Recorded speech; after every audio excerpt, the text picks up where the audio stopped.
9 heures ce matin devant ce laboratoire de Saint-Laurent. Pour bien des raisons, ils sont venus se faire tester et la file d'attente est longue. Je suis ici pour me faire dépister parce que malheureusement j'ai appris que j'étais cas contact. Et donc après une période de 1 semaine, il faut réaliser un test PCR pour savoir si on est positif à la Covid pour éventuellement retourner au travail ou prolonger la quarantaine. Une campagne de vaccination massive est prévue en France et en Outre-mer pour tenter d'enrayer la pandémie. Pour certains, c'est l'espoir de retrouver une vie normale. J'ai l'intention de me faire vacciner, oui. Pour quelle raison ?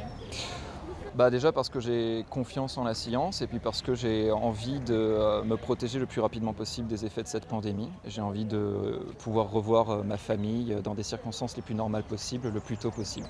C'est très important. C'est l'unique manière d'arrêter la Covid.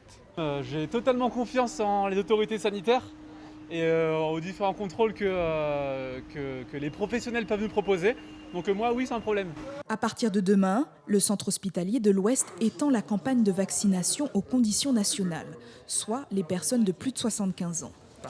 Pour d'autres, ce vaccin est risqué, estimant que la recherche médicale n'a pas assez de recul sur d'éventuels effets secondaires.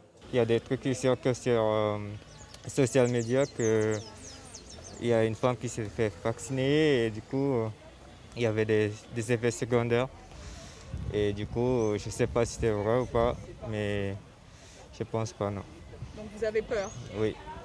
Les professionnels de santé de plus de 50 ans, présentant des comorbidités ou pas, considérés comme prioritaires, ont déjà pu être vaccinés. Lorsque la note de service est sortie, je me suis inscrit à la minute même. À la minute même, je me suis inscrit et je me suis fait vacciner le premier jour. Parce qu'il y avait la grippe H1N1, je l'avais prise aussi.